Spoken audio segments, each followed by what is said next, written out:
Well, you might have to dig out your winter coat soon. A cold front is moving into parts of the U.S. this weekend, bringing a blast of Arctic air. Look at that blue there. This is typically not felt until December. Meteorologists say the front will start near the North Pole and then head into the northern part of the U.S. before spreading further south and east. That's where we are. By Sunday night, most areas east of the Rockies could see temperatures drop 10 to 15 degrees lower than usual for this time of year. Some areas may also see snow.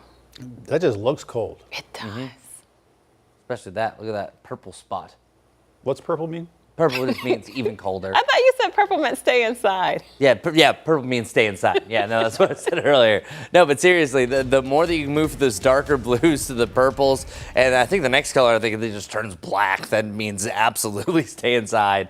And our temperature space, this is all because of the jet streams. This is an upper level jet stream. This is up at a height that we call 250 millibars. This is well above 2 miles up in the atmosphere. So that's going to show the general flow of what is going to drive in either some colder air or warmer air. Whenever you're seeing it go above you, that's called a ridge, and that allows you to warm up. When it drops like this, boy, you're going to be dealing with some colder temperatures. I think that we deal with our coldest day. As you can see, those blues are close to the Charlotte area on Monday, and they're close to us for our lows on Tuesday morning. So that's why Monday is the coldest, and Tuesday morning is the coldest low. And then eventually it's going to lift its way back up towards the north, and this is what you usually typically see, a little bit more zonal flow in general, and I think that you're still going to have some temperature swings that are coming up and down, up and down, up and down, but still it's because of these fronts. What we're going to see initially is the reason why we're warming up is a warm front's going to pass, a cold front moves in. Here's that secondary cold front that sometimes you need the power of two of these guys to really drag in some of that Arctic air. So this one is physically coming from Canada,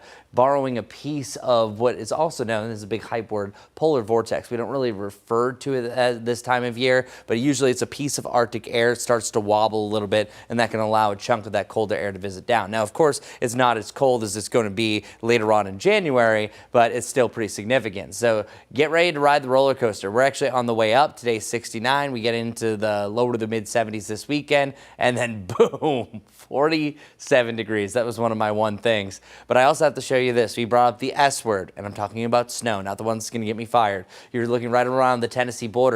Some of these totals are showing above 4 inches. Now, do I think we're going to hit that? No. But this is showing our first significant snowfall of the season. A lot of that is going to be melting away, but especially west of Asheville is going to be a potential for that, even a dusting to a coating to a light accumulation for our local counties, such as Avery, Watauga, and Ashe County, but none for Charlotte.